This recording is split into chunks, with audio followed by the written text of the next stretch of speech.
माझा मितवा मालिकेच्या आजच्या भागामध्ये आपण पाहणार आहोत की इकडे आता खूप सुंदर असे दागिने हे नमुने केलेले असतात आणि ते नमूद दाखवायला ही आजीला आलेली असते आणि आजी जेव्हा ते दागिने बघते तेव्हा आजीला ते दागिने खूप जास्त आवडतात, कारण त्या दागिन्यांवर ना खूप असं जास्त बारीक बारीक काम नमुनं केलेलं असतं आणि तेच खरं तर आजीला खूप जास्त आवडतं. आजी आता नमूचं कौतुक करतात, सोबत आता ईश्वरीचं देखील कौतुक करतात. म्हणजे तुम्ही दोघीही बहिणींना तुम्हाला काही सांगितलं ना तरी तुम्ही दोघीही काम उत्तम करता. जसं की आताही बघ ना, किती सुंदर दागिने तू केलेस, तुला काही सांगायला लागलं का? नाही, खूप सुंदर केलेस बघ, मला आवडलेत. आणि इकडे आजीना काही सोडायला बघत नसतात. आलेल्या नमूला सांगतात की तूही थांब, तसंही आता मकर संक्रांत आहे, तुझ्या आईला सुद्धा आपण बोलवून घेऊया आणि बाबांना सुद्धा.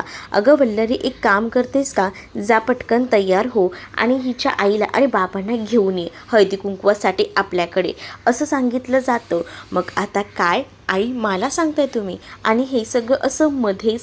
आणि मग आता ती काही ना काही कारणं शोधत असते. अगं तुला काही चालत नाही जायचं आहे, तुला आपली गाडी आहे ना त्यांनी जायचं आहे, एवढी काय पॅनिक होतेस, जा पटकन गाडी घे आणि निघ, असं देखील म्हटलं जातं. पण आता ती घरी जायला खूप जास्त टाळाटाळ करत असते, कारण तिला मुळात ना जायचं नसतं आणि यासाठी तिची नाटकं सुरू असतात.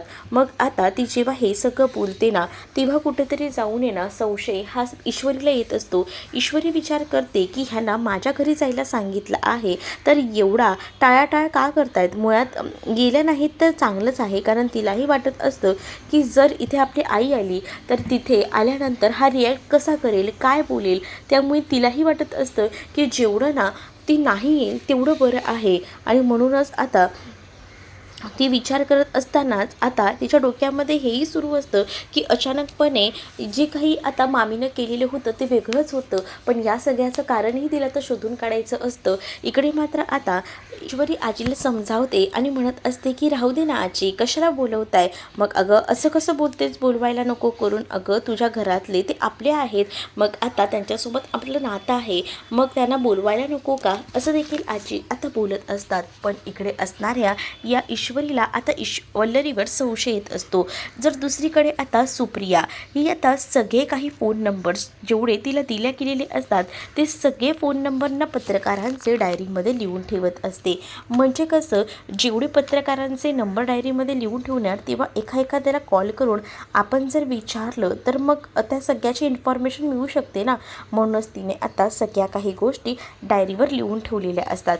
आणि जेव्हा ह्या सगळ्या गोष्टी ती डायरीवर लिहून ठेवते तेव्हा बाजूला बाबासुद्धा बसलेले असतात आणि म्हणत असतात की काय होतंय ना व्यवस्थित सगळं.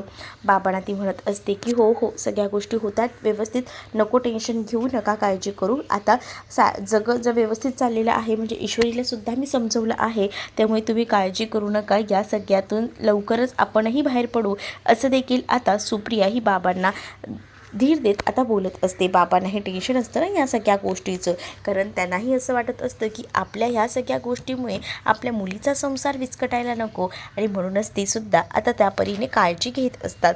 तर दुसरीकडे मात्र आता पाहायला मिळतं सुप्रिया त्यांना धीर देत असते आणि त्यांना म्हणत असते की तुम्ही अशी काळजी करू नका, मला माहिती आहे तुम्हाला इशूचीच काळजी वाटत असणार, पण इशूलाही मी व्यवस्थित समजवलं आहे, त्यामुळे इशूची काळजी करण्याचं कारण नाही, असं बोलून ती आता समजावू लागते. तर दुसरीकडे मात्र आता पाहायला मिळतं इकडे आता दागिने वगैरे सगळं काही तयार असतं आणि ते दागिनेसुद्धा अंजलीला दाखवले जातात. अंजली ही ते दागिने बघते आणि म्हणत असते की खरंच ना खूप सुंदर दागिने बनवले आहेत तुम्ही दोघींनी सुद्धा, आपल्या अर्णवचे सुद्धा दागिने खूपच चांगले झाले आहेत. मग आता अर्णवही तेवढ्यातच खाली उतरलेला असतो. मग आता अर्णवला अंजली थांबवते आणि अंजली म्हणत असते की अनायसे चिंटू तू खाली आलाच आहेस ना, तर हे दागिने जरा घालून बघ ना, दागिने खूपच सुंदर बनवले आहेत बघ, जरा हे घालून बघितलेस तर आपल्यालाही कळेल ना तुला कसे वाटतात, काय वाटतात ते. पण या सगळ्यासाठी आता त्याचा नकारच असतो हे माहिती असतं. दुसरीकडे आता वल्लरीसुद्धा खूप जास्त खुश असते. वल्लरी विचार करते आता खरी मजा येईल जेव्हा हा दागिने घालेल आणि आता ह्या दोघा नवरा बायकोंची भांडणं होतील आणि तिला हेच हवं असतं, यासाठी तिने हे सगळं रचलेलं असतं. मग इकडे मात्र आता अर्णव जो आहे ते दागिने घालणार नाही हे मात्र आता माहिती झालेलं असतं आणि म्हणूनच ती आता मुद्दामूनच मजा घेत म्हणत असते की नाही हो, मला माहिती नाही बेट तर मीच जिंकणार आहे. असं आता इथे ईश्वरीचं सुरू होतं. ईश्वरीने असं म्हटल्यानंतर विचार येतो की नेमकी कसली बेट काय. अर्णव आता तिच्याकडे पाहतच राहतो. तर आता ईश्वरीच्या आधीच इकडे मात्र आता बोलायला सुरुवात होते, ती म्हणजे अंजलीची. अंजली म्हणत असते की आमची ना बेट लागली आहे. ती बोलते की तू हे दागिने घालणार नाही आणि मी तिला म्हटले की चिंटूने मी सांगितलेत आणि दागिने घालणार नाही असा प्रश्न तर येतच नाही. तो दागिने घालणार मला माहिती आहे. चिंटू, तू दागिने घालशील ना, मला जिंकवशील ना. नाही नाही, ते दागिने नाही घालणार, मला माहिती आहे. आता अर्णवला दोघींनी मिळून पूर्णपणे कन्फ्यूज करून टाकलेलं असतं. खास करून हे प्लॅनिंग जे आहे ना, ते खरं तर असतं या ईश्वरीचं आणि अंजलीचं, जेणेकरून त्यांनाही माहिती आहे की हा चिंटू दागिने घालायला नाटकं करणार आणि त्यासाठी या दोघींनी मिळून हे प्लॅनिंग केलेलं असतं. म्हणजे दोघीजणी मिळून मुद्दामून ठरवतात अचानकपणे आणि आता त्या अर्णवला ते दागिने घालण्यासाठी प्रवृत्त त्या करतातच. मग इकडे मात्र आता कधी एकदा दागिने हा अर्णव घालतोय ना, असं मात्र आता या वल्लरीला होत असतं. कारण वल्लरीला बघायचं असतं ना की नेमकं काय काय होतं आहे ते, आणि म्हणूनच तर वल्लरी तिथे थांबलेली असते. इकडे मात्र आता वल्लरी विचार करत असते की काय ह्यांचा टाईमपास चालला आहे, लवकर का दागिने घालत नाही आहे. जेव्हा दागिने घालतील तेव्हाच तर मजा येईल. पण इकडे मात्र आता खूप जास्त मजा तर अर्णवची येत असते. म्हणजे अर्णव ना मोठ्या धर्मसंकटात अडकलेला असतो. म्हणजे अर्णवला मुद्दामूनच ईश्वरी म्हणत असते की तुम्ही हे दागिने घालणार नाही आहे, मला माहिती आहे, मी सांगते ना ह्यांना, पण या ऐकतच नाही आहेत. ह्यांना असं वाटते की मी म्हणते ते बरोबर आहे, पण या ऐकायलाच तयार नाही आहेत. बघा ना कशा करतायत. आणि मग बघा अंजलीताई, मी तुम्हाला म्हटलं होतं ना, या काही दागिने घालणार नाही, तुम्ही आता हरलेला आहात असं देखील आता म्हटलं जातं. मग या सगळ्या गोष्टी जेव्हा बोलल्या जातात ना, अंजली तिला म्हणत असते की तू असं कसं बोलू शकतेस, अगं एवढे सुंदर दागिने आहेत मग तो घालणारच. काय रे अर्णव, तू मला जिंकवणार आहेस ना, काय बोलतोयस, बोल लवकर, घालणार आहेस की नाही हे दागिने. असं बोलून ना नुसतं भंडावून सोडून ठेवलेलं असतं. काय चाललं आहे आणि काय नाही ना, काहीच कळायला मार्ग नसतो. आणि त्याच वेळेला मुद्दामून आता अर्णवही म्हणतो की नाही, हे दागिने मी घालणार आहे. कारण आहे ना, त्याला ना हरवायचं असतं ना इशूला, आणि त्यासाठी तो म्हणत असतो की हे दागिने मी घालणार आहे. जसं की तो बोलतो की मी हे दागिने घालणार आहे, तेव्हा ईश्वरी म्हणते की खरंच तुम्ही हे दागिने घालणार आहात अर्णव सर, खरंच. बघ आता अर्णव म्हणतो की हो. मग आता ईश्वरी इकडे अंजलीला हळूच डोळा मारते, कारण त्यांचं तेच तर प्लॅनिंग असतं की हे दागिने कधी एकदा ह्याच्या अंगावर जाता येते, आणि त्यासाठी तर इथे मात्र खूप जास्त आनंद वाटत असतो. तर दुसरीकडे मात्र आता वल्लरी म्हणत असते की आता खरी मजा येणार आहे. कसली मजा ग, कशाबद्दल बोलतेस तू, असं आता विचारलं जातं. अरे काही नाही, सहज म्हटलं. आता ते दागिने घालणारे म्हटल्यावर किती सुंदर दिसेल ना आपला अर्णव, म्हणूनच म्हटलं असं. आता ती बोलून विषय बदली करण्याचा प्रयत्न करू लागते. आणि जेव्हा ती हे सगळं बोलून विषय बदली करण्याचा प्रयत्न करते, तेव्हा मात्र आता इकडे अर्णवला ते दागिने घालावेच लागतात. अर्णव स्वतःहून ते दागिने घालत नसतो, तर अर्णवला दागिने घालून ईश्वरी देत असते. आणि जेव्हा ईश्वरी अर्णवला ते दागिने घालून देत असते, तेव्हा हळूच ईश्वरी अर्णवच्या कानातही बोलते. आठवते का अर्णव सर, याआधी तुम्हीही मला असेच दागिने घातले होते, आज माझी भारी आली आहे, म्हणजे आज मीच तुम्हाला हे दागिने घालत आहे, असं देखील ईश्वरी आता मुद्दामून अर्णवच्या कानामध्ये बोलत असते. त्याच वेळेला अर्णवला तो क्षण देखील आठवतो की ज्यावेळेला ईश्वरीला त्याने दागिने घातले होते, आणि एक दागिने घालत असतानाच आता अर्णवला सुद्धा या सगळ्या गोष्टीची जाणीव होते. म्हणजेच कशा पद्धतीने अर्णवने तिला दागिना घातला होता, अगदी तसाच हा दागिना ईश्वरीसुद्धा घालत असते. ईश्वरीने सगळ्यात आधी गळ्यातला नेकलेस घातलेला असतो, जो की हलव्याचा बनवला आहे. हातातसुद्धा तिने ब्रेसलेट बनवलेलं असतं, तेही हलव्याचं असतं. ते हातात असलेलं ब्रेसलेटही ती आता घालू लागते. आणि त्यानंतर मात्र आता ती म्हणत असते की किती सुंदर दिसते ना. मग आता अंगठी ती त्याला घालते, आणि ते सगळे प्रसंग इथे अर्णवलासुद्धा आठवत असतात. तेव्हा आता ईश्वरी अर्णवच्या बोटामध्ये अंगठी घालून देते ना, तेव्हा मात्र आता मामा म्हणत असतो की मला ना असं वाटतंय की आज यांचा साखरपुडाच आहे, अगदी तसंच फिलिंग येते असं मामा बोलत असतो. इकडे आता हा सगळा प्रोग्राम तर सुरू असतो. दागिने वगैरे पण आता अर्णवला घातले जातात. आता अर्णव त्या दागिन्यांमध्ये खूपच सुंदर दिसत असतो. म्हणजेच त्याचा जो काही ग्लो आलेला असतो ना, तो खूप सुंदर त्याच्या चेहऱ्यावर ग्लो येत असतो. आणि मग आता ईश्वरीला सुद्धा वाटतं की या सगळ्या असे फोटोज तर काढायला हवेत. मग आता ईश्वरी म्हणते की थांबा, आपण छान असा फोटो काढूया ह्यांचा. मग आता इकडे वाट बघत असते वल्लरी की अर्णव कधी खाजवायला सुरुवात करतो आणि तो पूर्ण राग ईश्वरीवर काढतो. असंच तिला आता झालेलं असतं आणि म्हणूनच ती वाट बघत असते की कधी या सगळ्या गोष्टी होत आहेत याची, आणि म्हणूनच ती आता बघत असते. तर दुसरीकडे मात्र आता ईश्वरी मोबाईल घ्यायला जाते. ईश्वरीचा मोबाईलला नेमकी वल्लरी बसलेली असते ना, त्या वल्लरीच्या मागेच ईश्वरीचा मोबाईल असतो. मग आता ईश्वरीला सुद्धा बरोबर माहिती असतं वल्लरीने काय केलेलं आहे, कारण वल्लरीला तिने स्वतःहूनच पाहिलेलं असतं हे सगळं करताना. मग आता तीही विचार करते की या वल्लरीने एवढं सगळं केलं आहे ना, तर या वल्लरीला काही सोडायचं नाही. म्हणूनच तिने आता खाजकुजलीची पावडर तिच्या पाठीवर टाकायची ठरवलेली असते. म्हणजेच ना ती बोलण्यामध्ये गुंग असते तोपर्यंत ईश्वरी मागून हळूच खाजकुजलीची पावडर तिच्या अंगावरती टाकते बॅक साईडला, जेणेकरून तिला खाज यायला हवी. तिच्या अंगावर पावडर पडली तरी तिला काही कळत नसतं, काही जाणवतही नसतं. इकडे मात्र आता हिचं काम होतं. ईश्वरीने अगदी चोख काम केलेलं असतं आणि त्यामुळेच ना आता भारी वाटत असतं ईश्वरीला.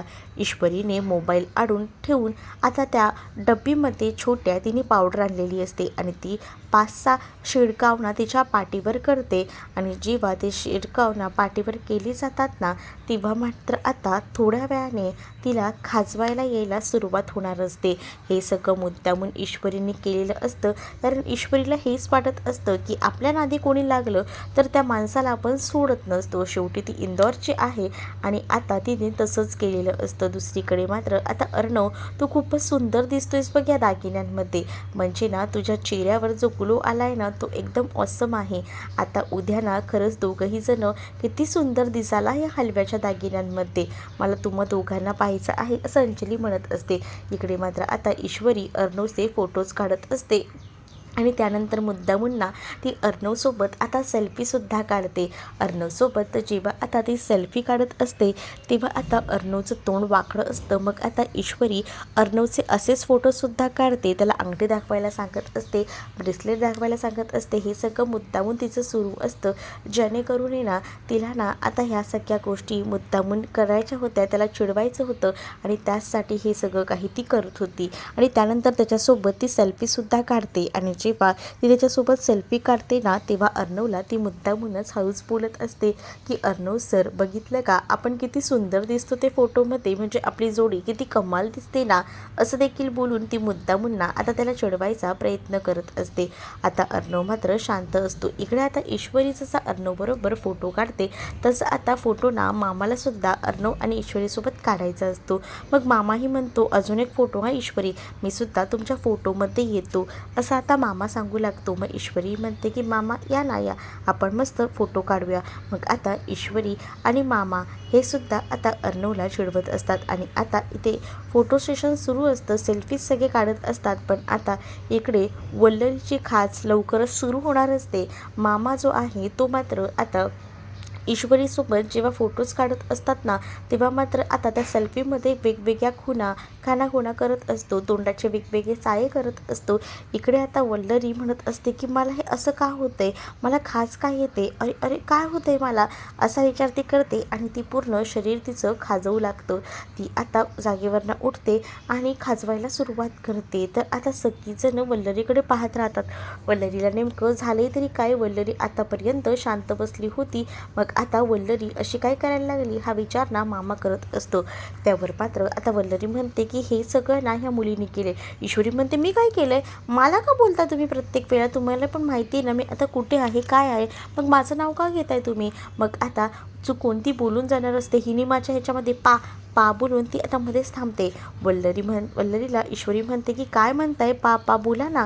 मग आता इकडे मात्र जो काही डिस्को डान्स सुरू असतो ना जागेवरच उभं राहून वल्लरीचा, तो बघूनच ना आता खूप जास्त हसायला मामाला अंजलीला येत असतं. मामा म्हणत असतो की अगं मामी तुला काय होतंय आणि मी तुमची मामी लागते का, असं आता मुद्दामून वल्लरी त्याला विचारते. अगं सॉरी चुकून आलं गं. अगं तुला खास कशाला येते, एवढा डिस्को डान्स कशाला करतेस तू, नेमकं होतं आहे काय ते तरी सांग, असं मामा तिला म्हणत असतो. तर मामाला ते सांगत असते की मला कळत नाही आहे पण मला खाज येते खूप जास्त. अगं मग जा ना रूममध्ये जा आणि तू काय तो डिस्को डान्स कर, इथे काय आमच्यासमोर डिस्को डान्स करत बसले, आम्हाला आमचं हसू आवरत नाही आहे, एवढा डिस्को डान्स तू करत बसलीस, असाही आता मामा वल्लरीला बोलू लागतो. इकडे आता खूप जास्त हसू अंजलीला त्यासोबत अर्णवलाही येत असतं. आता सगळीजणं बघून आता वल्लरीकडे हसत असतात. वल्लरीला आता लाज वाटत असते, पण वल्लरीला आता कळलेलं असतं की हे सगळं नाही हे ईश्वरीनेच केलेलं आहे. त्यामुळे ना ती आता जरा संतापलेली असते. पण सगळीजणं मात्र आता वल्लरीकडे बघून जेव्हा हसतात ना तेव्हा मात्र आता वल्लरी ही टेन्शनमध्ये येते आणि तिकडनं गपगुमानपणे निघून जाते. जशी आता वल्लरी तिकडनं निघून जाते तेव्हा मात्र आता सगळीजणं अशी पाठीमागून सुद्धा हसत असतात. दुसरीकडे आता वल्लरी रूममध्ये जाते, फ्रेश वगैरे होते, कारण तिला माहिती आहे की तिला काय त्रास होत होता. म्हणून तिने आता फ्रेशअपसुद्धा घेतलेलं असतं. आणि जेव्हा ती फ्रेश वगैरे होते तेव्हा मात्र आता ती आरशात बघून बोलत असते की वल्लरी तू जे काही प्लॅनिंग केलं होतं ना ते सगळं प्लॅनिंग ना या मूर्ख मुलीने उधळून लावलं. आता तर ना या मूर्ख मुलीला मी सोडणार नाही, असं देखील आता ती म्हणत असते. या सगळ्या गोष्टी तर होतच राहत असतात. तेवढ्यातच ना आता मात्र पुन्हा एकदा तिथे ईश्वरी आलेली असते आणि ईश्वरीने येताना चहा वगैरे सगळं काही आणलेलं असतं आणि ती वल्लरीला चहा देते. वल्लरी म्हणत असते की आता काय झालं आहे. मग आता वल्लरीला ईश्वरी म्हणते की अहो अजून तर सगळं काही बाकीच आहे. तुम्हाला काय वाटलं मामी, या सगळ्या गोष्टी मी उगाच केल्या का, तुम्ही जे काही केलं आहे ना त्या सगळ्या गोष्टी माझ्या चांगल्या लक्षात आहेत. तुम्हाला असं वाटलं असेल की तुम्ही जे कारस्थान केलं ते मला कळलं नाही आहे, पण हा तुमचा गैरसमज आहे. हा चहा घ्या म्हणजे तुम्हाला सगळ्याच गोष्टी कळतील. ईश्वरी मुद्दामून वल्लरीच्या समोर तो चहाचा कप ठेवत म्हणत असते की तुम्हाला काय वाटलं मगाशी तुम्ही जे काही केलं ते चुकीचं आहे असं नाही वाटत आहे का. जे मगाशी मी दागिने बनवून ठेवले होते त्या दागिन्यांवर जी काही पावडर टाकली खाचखुजलीची ती सगळी काही तुम्ही मुद्दामून टाकली होती, हेही मला माहिती आहे. मग आता खाचखुजलीच्या पावडरबद्दल बोलल्यानंतर इकडे मात्र आता पटापट बोलायला सुरुवात होत असते. मग आता जेव्हा पटकन बोलायची सुरुवात होते ना तेव्हा मात्र आता वल्लरी तो विषय टाळत असते, पण ईश्वरी मात्र आता तिला चांगलाच दणका देते आणि ईश्वरी तिला म्हणत असते की मगाशी मी पुन्हा रिटर्न आले होते, तुम्हाला असं वाटलं की मला या सगळ्या गोष्टी कळणार नाहीत, पण मला या सगळ्या गोष्टी माहिती आहेत की तुम्ही नेमकं काय काय केलं आहे ते. म्हणजे काय ना की मी जेव्हा तिकडनं गेले होते तेव्हा मी पाहिलं तुम्ही हयूज त्या दागिन्यांवर कशा पद्धतीने पावडर टाकत होतात. तुम्हाला असं वाटलं असेल की या सगळ्या गोष्टी मी बघितल्या नाही आहेत, पण या सगळ्या गोष्टी ना मी बरोबर ऑब्झर्वेशन केल्या होत्या आणि त्यानंतर तुम्हाला असं वाटत असेल की तेच दागिने मी दिले असतील, तर हा तुमचा गैरसमज आहे. मी तेच दागिने त्यांना घालू दिले नाही आहे, कारण ते दागिने ना मला माहिती होतं तुम्ही खाचखुजलीची पावडर टाकल्यामुळे त्या दागिन्यांमुळे खाज येणार आणि मला ह्याच गोष्टी नको होत्या.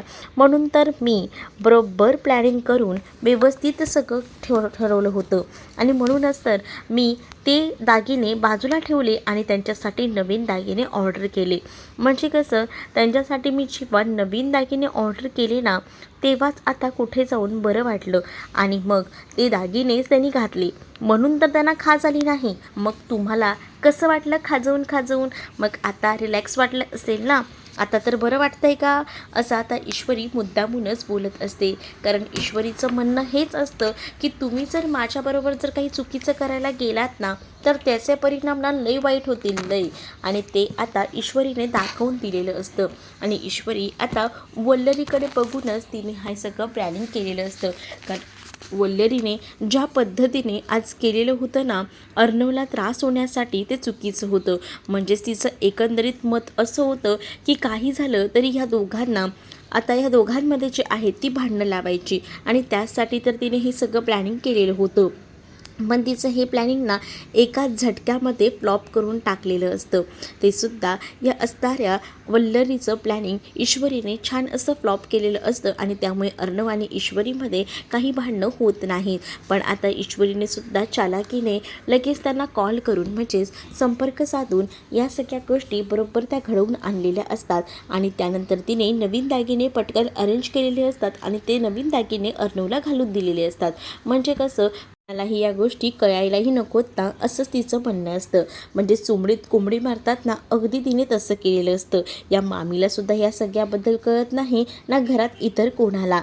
पण तिने ज्या काही गोष्टी केलेल्या असतात ना त्या भयंकर असतात आणि त्यामुळेच ना आता हे सगळं काही जुळून आलेलं असतं. पण आता या सगळ्या गोष्टी ज्या आहेत ना, ज्या तेव्हा जुळून येतात तेव्हा मात्र आता वल्लरीची बोलती बंद होते. तर दुसरीकडे मात्र आता पाहायला मिळतं इकडे वल्लरी ईश्वरीला म्हणत असते की तुला ना अर्णवचं प्रेम कधीच मिळणार नाही. त्यावर ईश्वरी म्हणत असते की याबद्दल तुम्ही विचार करू नका की मला प्रेम मिळेल की नाही. माझं प्रेम अर्णव सरांवर खरं आहे आणि ते प्रेम मला मिळणारच आहे, असं देखील ती आता वल्लरीला म्हणत असते. तर दुसरीकडे मात्र आता अर्णव ईश्वरीकडनं ती साडी खेचून घेतो. म्हणजेच त्याचं असं म्हणणं असतं की ईश्वरीने ती साडी घालू नये त्याच्या आईची. मग आता ईश्वरी कसं हे सगळं पटवून देईल आणि वल्लरीच्या ह्या चॅलेंजमध्ये ती जिंकेल हे पाहणं इंटरेस्टिंग असणार आहे. तुम्ही जर आपल्या चॅनलवर नवीन असाल तर चॅनलला सबस्क्राईब नक्कीच करा. चला तर मग भेटूया पुढच्या भागामध्ये. तोपर्यंत टाटा बाय.